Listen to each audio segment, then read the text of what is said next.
신이 매기 등 다양한 기술을 말 위에서 겨루는 운동이다. 그렇기 때문에 고려에선 군인들 기마 훈련의 한 과정이었다. 고려 시대의 그 격구는 무관들의 제일 중요한 스포츠의 한 과목이고 또 훈련의 한 과정이라고 봅니다.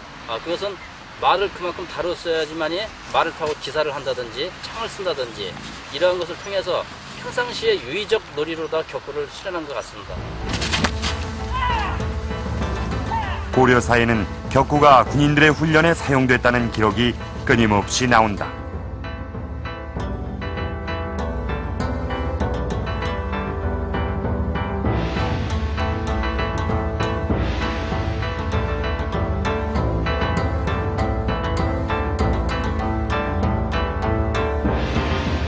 편전이란 신무기와 뛰어난 기마술을 지닌 막강한 고려군이 있었기에 공민왕의 북벌은 가능했던 것이다.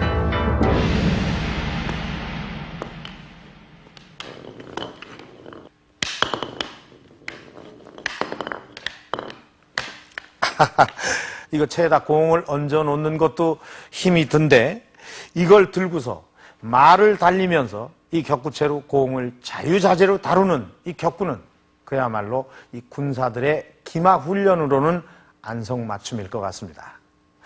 그런데 이 공민왕의 북벌 준비는 이렇게 군사들에게만 국한된 것이 아니었습니다. 이 공민왕 즉위 원년에 이런 기록이 있습니다. 한번 보겠습니다. 영 제추 지서 인비궁일 시오십 또 거밀 과일 여루 숙문관 제추부터 이서에 이르기까지 활과 화살 또 칼과 창을 들고서 사열을 하였다. 여기서 말하는 제추란 가장 높은 벼슬아치인 제상을 말하는 것이고 이서란 가장 낮은 하급 관리인 아전을 말하는 것인데 이렇게 공민왕은 군사들이 아닌 일반 사람들에게까지 무장을 시켜서 이 북벌을 준비했던 것입니다. 이 공민왕은 즉위 원년부터 만주 수복전쟁을 대비해서 이 만반의 준비를 해왔던 것입니다. 원나라의 집에 시달리던 고려, 쓰러져가는 옛 영광을 되살려낸 공민왕. 그는 과연 어떤 왕이었을까요?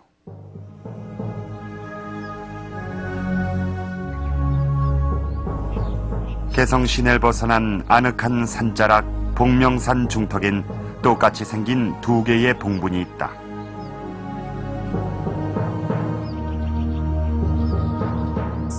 고려 31대 왕인 공민왕과 그의 왕비인 노국공주의 능이다. 공민왕은 원황실의 공주인 노국공주와 결혼했다.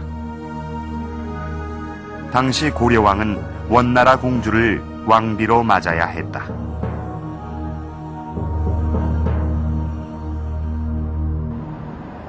그뿐 아니라 고려의 왕자는 원에 잡혀와 볼모로 지내야 했다. 공민왕도 12살 때부터 10여 년간을 원의 볼모로 있었다. 고려의 정치는 원이 좌지우지하고 있었다.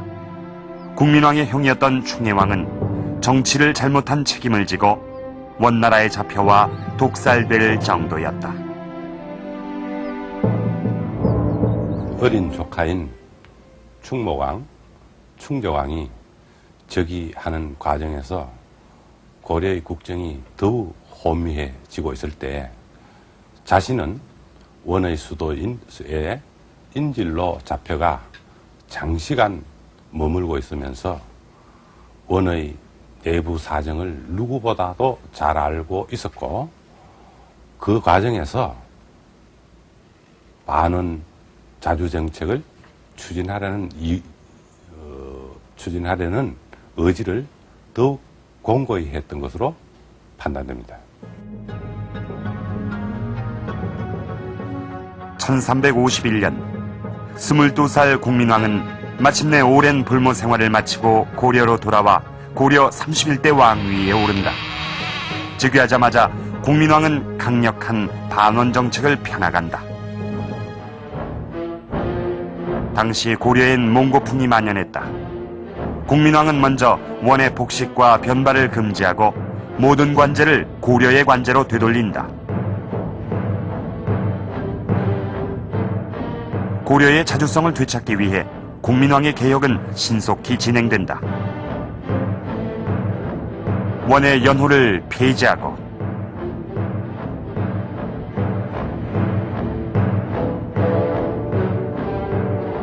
모든 법률과 제도를 고려 초의 전통으로 되돌린다.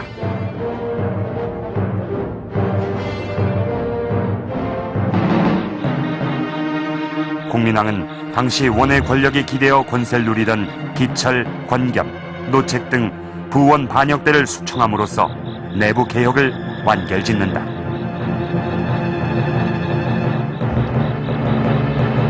당시 원의 권력의 아부에서 살아갔던 부원배 세력에 대한 하나의 경종이자 고려가 이전 본격적인 반원 정책의 출발이자 상징이라는 점에서는 이건 대단히 혁명적인 상황이라고 얘기할 수 있고 국민왕 반원 개혁 정책의 상징이라고 얘기해도 좋을 것입니다. 국민왕 즉위 당시 중국 대륙은 격동기였다. 전국 각지에서 원에 반대하는 무장봉기가 일어나고 있었다. 특히 주원장은 명을 건국하고 원을 북방으로 몰아내고 있었다. 국민왕은 이 기회를 놓치지 않고 과감한 반원 자주화 정책을 단행했다. 원간석기 이후에 누적된 사회경제적인 모순을 척결하고 새로운 하나의 개혁 정치의 모델을 제시했다는 점에서 국민왕이라는 군주는 고려 역대 34명의 국왕 가운데 태조 왕건과 비교될 수 있는 대단히 뛰어난 정치가이자 훌륭한 군주였다고 말씀드릴 수가 있겠습니다. 내부 정비가 끝나자마자 원에게 빼앗긴 쌍성, 즉 함흥 이북의 영토 회복에 나선다. 쌍성 총관부는 고려의 영역 내에 있기 때문에 이곳에 주둔해 있던 몽고군은 고려 정부의 가장 위협적인 존재의 하나였습니다. 또 이 지역의 지배층들은 부원 반역배들로 구성되어 있었기 때문에 이들을 제거하지 않고서는 고려의 왕권의 안정을 도모할 수 없었습니다. 반원 정책을 추진한 국민왕으로서는 영역의 회복이야말로 자주성의 첫 발로가 아닐까 생각합니다. 원의 군대가 100년 가까이 고려 땅에 주둔해야만 했던 치욕을 씻고 건국 이래 꿈꾸었던 북벌을 완성한 국민왕. 그는 고려의 자주성을 되살린 위대한 고려의 왕이었다.